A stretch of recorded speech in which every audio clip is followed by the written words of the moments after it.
నెలల నిశ్శబ్దం. బహుశా ఇది గాలివానకు ముందుండే ప్రశాంతతేమో. పశ్చిమాసియాలో మళ్లీ మొదలైన క్షిపణుల వర్షం ప్రపంచం గుండెల్లో రైళ్లు పరిగెత్తిస్తోంది. అగ్రరాజ్య అధినేత ట్రంప్ స్వయంగా వార్నింగ్ ఇచ్చినా తగ్గేదే లేదంటున్న ఇజ్రాయిల్, దానికి దీటుగా రివర్స్ అటాక్ దిగిన ఇరాన్, హిజ్బుల్లా దళాలు, మండుతున్న అగ్నికార్యం పోసినట్టుగా మారుతున్న మిడిల్ ఈస్ట్ పరిణామాలు ఇప్పుడు మూడో ప్రపంచ యుద్ధానికి దారి తీయబోతున్నాయా? ఈ అంతుచిక్కని యుద్ధ క్రీడలో అసలేం జరుగుతోంది చూద్దాం ఈనాటి స్టోరీలో.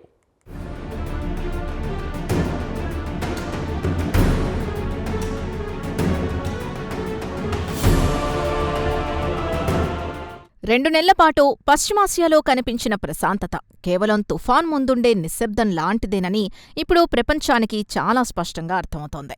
ఇజ్రాయెల్, లెబనాన్, ఇరాన్ దేశాల మధ్య మళ్లీ మొదలైన క్షిపణుల వర్షం మూలంగా ప్రపంచవ్యాప్తంగా సరికొత్త టెన్షన్లు రాజుకుంటున్నాయి. యుద్ధానికి కాస్త రెస్ట్ దొరికిందని భావించిన ప్రతి ఒక్కరికి ఈ తాజా దాడులు తీవ్ర ఆందోళన కలిగిస్తున్నాయి.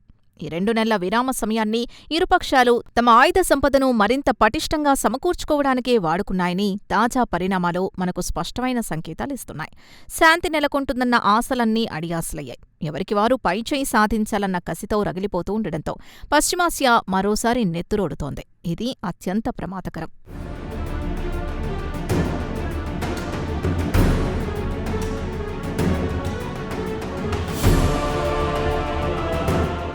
అగ్రరాజ్యం అమెరికా అధ్యక్షుడు డొనాల్డ్ ట్రంప్ స్వయంగా రంగంలోకి దిగి దాడులు ఆపాలని సూచించినా ఆయన మాటల్ని ఇజ్రాయెల్ ఏమాత్రం పట్టించుకోవడం లేదన్న నగ్న సత్యం ప్రస్తుతం అంతర్జాతీయ స్థాయిలో తీవ్ర చర్చనీయాంశం అవుతోంది. ప్రపంచ పెద్దన్నగా అమెరికా ఎంతగా వార్నింగ్ ఇస్తున్నప్పటికీ వెనక్కి తగ్గేదే లేదని ఇజ్రాయెల్ తెగేసి చెబుతోంది. ట్రంప్ చెప్పినా ఇజ్రాయెల్ ఎందుకు ఆగడం లేదు అంటే తన దేశ ఉనికికి, భద్రతకు ప్రమాదం వాటిల్లుతున్నప్పుడు వేరే ఏ దేశం మాట వినే ప్రసక్తే లేదని ఆ దేశం గట్టిగా భావిస్తున్నట్టుగా మనకు కనిపిస్తోంది.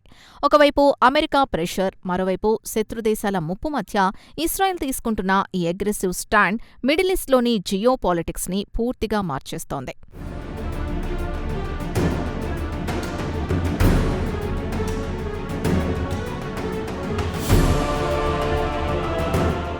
ఈ సరికొత్త ఘర్షణలకు అసలు కారణం ఏంటని పరిశీలిస్తే లెబనాన్లోని హిజ్బుల్లా స్థావరాలపై ఇజ్రాయెల్ దాడుల్ని తక్షణమే ఆపాలని ఇరాన్ తీవ్ర హెచ్చరికలు జారీ చేసింది. అయితే ఈ వార్నింగ్ని ఇజ్రాయెల్ ఏమాత్రం ఖాతరు చేయలేదు సరికదా, తన అటాక్ స్పీడ్ మరింత పెంచింది. ఇజ్రాయెల్ వెనక్కి తగ్గకపోవడంతో ఆగ్రహించిన ఇరాన్, హిజ్బుల్లా దళాలు ఏకకాలంలో కలిసి భారీ ఎత్తున దాడులకు తెగబడ్డాయి. ఊహించని విధంగా ఇజ్రాయెల్పై డ్రోన్లు, బాలిస్టిక్ క్షిపణులతో భీకరంగా విరుచుకుపడ్డాయి. ఈ జాయింట్ ఆపరేషన్తో పశ్చిమాసియా యుద్ధ చిత్రం ఒక్కసారిగా మారిపోయింది. ఒకేసారి 2 వైపుల నుంచి కోఆర్డినేటెడ్ అటాక్స్ జరగడం ఇజ్రాయెల్కు సైతం ఒక పెద్ద ఛాలెంజ్గా మారింది. ఈ దాడులతో రీజియన్లో టెన్షన్ పీక్స్కి చేరుకుంది.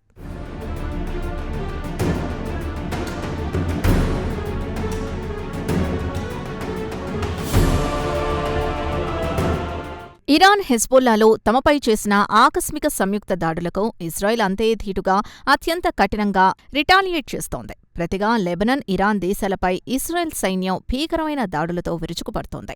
ముఖ్యంగా శత్రువుల మిలిటరీ బేస్లో అత్యంత కీలకమైన ఇన్ఫ్రాస్ట్రక్చర్ని టార్గెట్ చేసుకుని ఏకధాటిగా బాంబుల వర్షం కురిపిస్తోంది. కేవలం డిఫెన్స్ మోడ్లో మాత్రమే కాకుండా పూర్తిగా అఫెన్సివ్ మోడ్లోకి వెళ్లిన ఇజ్రాయెల్ ఈసారి ఎక్కడా ఏమాత్రం రాజీ పడేలా మనకు కనిపించడం లేదు. ఇరుపక్షాలు అత్యంత అధునాతన ఆయుధాలు ఉపయోగిస్తూ ఉండడంతో రెండు వైపులా ప్రాణ, ఆస్తి నష్టం తీవ్ర స్థాయిలో ఉంటోంది. దాడులు, ప్రతిదాడులతో ఈ ప్రాంతమంతా ప్రస్తుతం ఒక పెద్ద అగ్నిపర్వతంలా ఎప్పుడూ భగ్గుమంటూనే ఉంది.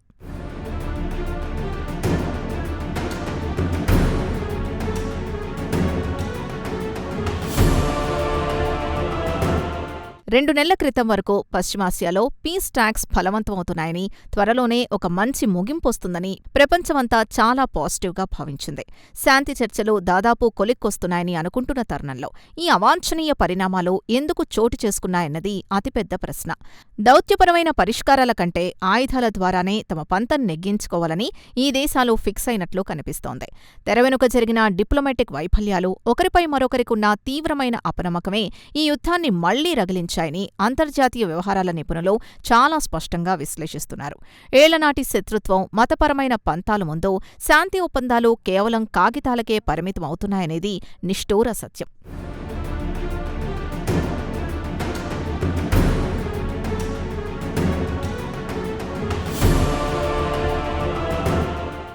చూస్తారు కదా, ఏళ్ల నాటి పగ ముందు దౌత్యం పూర్తిగా విఫలమైంది. ఒకవైపు బాంబుల మొత, మరోవైపు దగదగలాడుతున్న చమురు ధరలు. గల్ఫ్ ఎకనమీకి బ్రేకులు వేస్తున్న ఈ భీకర యుద్ధం ఏ సంబంధం లేని సామాన్యుడి జేబుకి ఎలా చిల్లులు పెడుతోంది?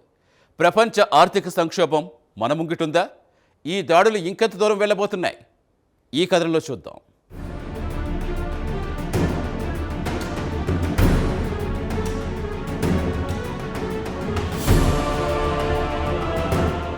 ఈ భీకర యుద్ధం కేవలం ఆ 3 దేశాలకు మాత్రమే పరిమితం కాలేదు. దీని ఎఫెక్ట్ గ్లోబల్ ఎకానమీపై అత్యంత దారుణంగా పడుతోంది. మిడిల్ ఈస్ట్లో టెన్షన్లు పెరగ్గానే ఊహించినట్లుగానే ఇంటర్నేషనల్ మార్కెట్లో క్రూడ్ ఆయిల్ ధరలకు ఒక్కసారిగా రెక్కలొచ్చాయి.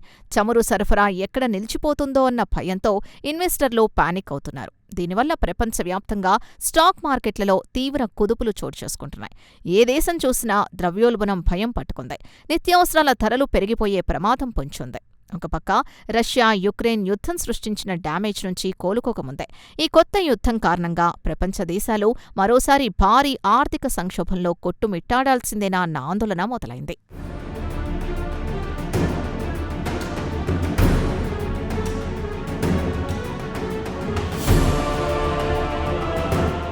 పగకు పగ, రక్తాన్ని రక్తంతోనే కడగాలనే ఈ దేశాల ఆలోచన ధోరణి చూస్తుంటాయి. ఈ పశ్చిమాసియా యుద్ధానికి ఇప్పట్లో ఎలాంటి ముగింపు లేదా అనిపిస్తోంది. కక్ష సాధింపు చర్యలు రోజురోజుకు మరింత శృతిమించుతున్నాయి. ఈ సందర్భంగా ఒక పాత తెలుగు సామెత మనకు ఖచ్చితంగా గుర్తొస్తుంది. తాచుపాముతో చెలగాటం, అగ్నితో పోరాటం ఎప్పటికైనా ప్రాణ సంకటమే. ఇప్పుడు ఈ దేశాలు చేస్తున్నది కూడా సరిగ్గా ఇదే. ఒకరు క్షిపణి వేస్తే మరొకరు డ్రోన్ వేస్తున్నారు. ప్రతిదాడి పేరుతో అభంశుభం తెలియని వందలాది సామాన్య ప్రజల ప్రాణాల్ని నిర్దాక్షిణ్యంగా బలితీసుకుంటున్నారు. ఎవ్వరూ తగ్గకపోవడం వల్ల ఈ ఘర్షణ ఒక ఎండ్లెస్ లూప్లాగా తయారైంది. ఎవరి పంతం వారిదే అయినప్పుడు విధ్వంసమే తప్ప నిజమైన విజయం ఎవరికీ దక్కదన్నది జగమెరిగిన సత్యం.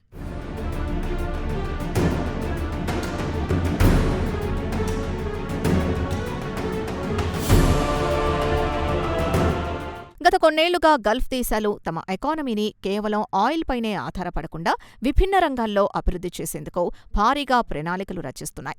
దుబాయ్, సౌదీ అరేబియా లాంటి దేశాలు తమ విషన్ డాక్యుమెంట్లతో టూరిజం, టెక్నాలజీ హబ్లుగా మారాలని చూస్తున్నాయి.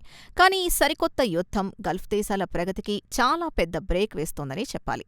పెట్టుబడులు వెనక్కి వెళ్తున్నాయి, కొత్త ప్రాజెక్టులు ఆగిపోతున్నాయి, ఇన్వెస్టర్లు సేఫ్ జోన్స్ వెతుక్కుంటూ వెళ్లిపోతున్నారు. రీజియన్లో కనీసపాటి శాంతి భద్రతలు లేకపోతే ఎంత గొప్ప డెవలప్మెంట్ ప్లాన్ ఉన్నా అది వర్కౌట్ కాదు. యుద్ధ వాతావరణం ఇలాగే కొనసాగితే మిడిల్ ఈస్ట్ దేశాలు ఆర్థికంగా, సామాజికంగా కొన్ని దశాబ్దాల పాటు వెనక్కి వెళ్లిపోయే ప్రమాదం స్పష్టంగా కనిపిస్తోంది.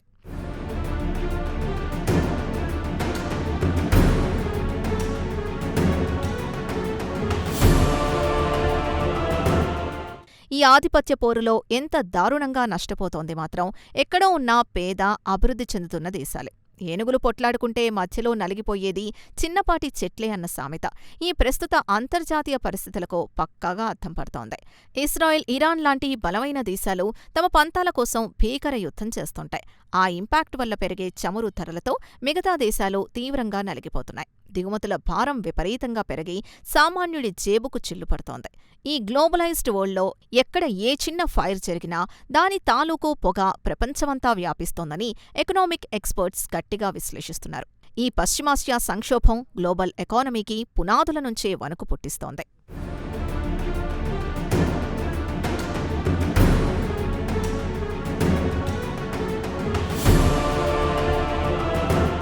ఫైనల్గా ఈ తాజా భౌగోళిక రాజకీయ పరిణామాల్ని ఓ కోణంలో లోతుగా చూస్తే అసలు ప్రపంచానికి ఈ ఆర్థిక భద్రతా సంక్షోభం తప్పదా?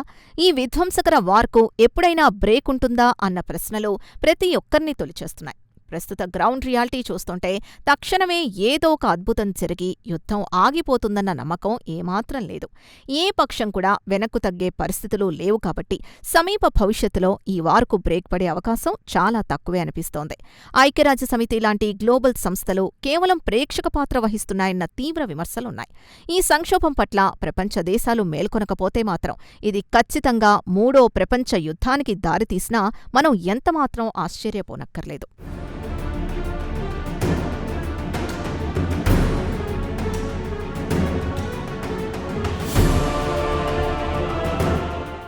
ఇది కేవలం 3 దేశాల మధ్య జరుగుతున్న ఆధిపత్య పోరు కాదు. రేపటి ప్రపంచ ఆర్థిక వ్యవస్థను శాసించే పెను భూకంపం. ఐక్యరాజ్య సమితి కేవలం ప్రేక్షక పాత్ర వహిస్తుంటే అగ్రరాజ్యాల మాటలు గాలికి పోతున్నాయి. మనిషి సృష్టించుకున్న ఈ విధ్వంసానికి ముగింపు ఎక్కడో కాలమే నిర్ణయించాలి. ఆయుధాలతో సాధించే శాంతి చివరకు శ్మశాన వైరాగ్యమే అవుతుంది అన్న చేదు నిజం ప్రపంచ దేశాలు ఎంత త్వరగా గ్రహిస్తే మానవాళికి అంత మంచిది.